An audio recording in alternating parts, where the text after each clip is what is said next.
It's a job only made for those willing to put their lives on the line for our safety and well-being. And what typically suffers the most is the mental health of our first responders. What they tend to see and deal with on the daily are things that most of us could really only imagine. And sadly, a lot of them struggle with PTSD. That's why one local police officer wants her colleagues to be more open about it. For sure. She talked with our Jaxie Pigeon today. Jaxie, what advice did she have to get them to talk? Well, Terry, June is actually Post-Traumatic Stress Disorder Awareness Month, a time for all of us to learn more about mental health issues that affect nearly 5% of Americans every year. Unfortunately, she says many officers end up bottling up their trauma, which ends up leading to worse outcomes.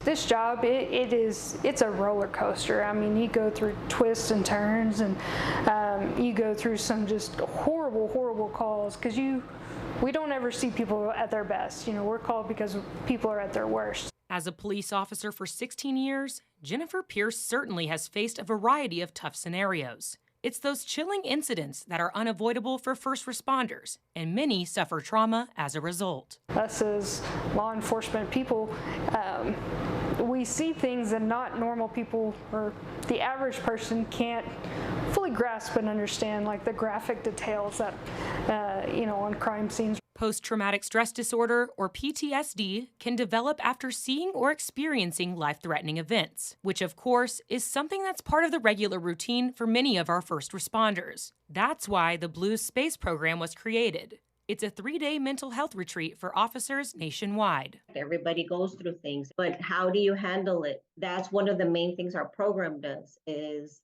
what is trauma? What is PTSD? How does it show up? What are the signs? Because you yourself may think, I'm just having an off day.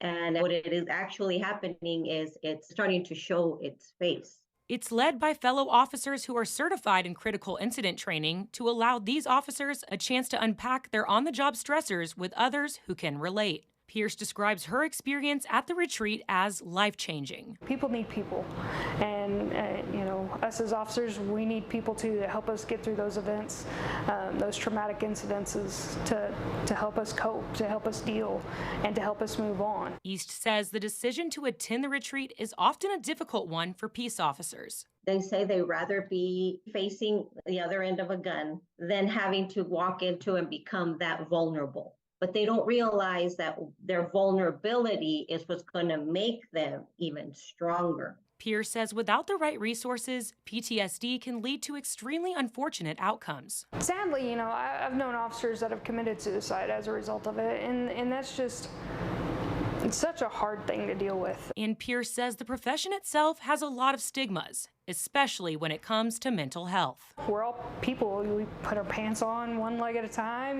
We all bleed the same color. But our main title is not police officer, it's peace officer. We want to keep the peace, and I think a lot of people forget that.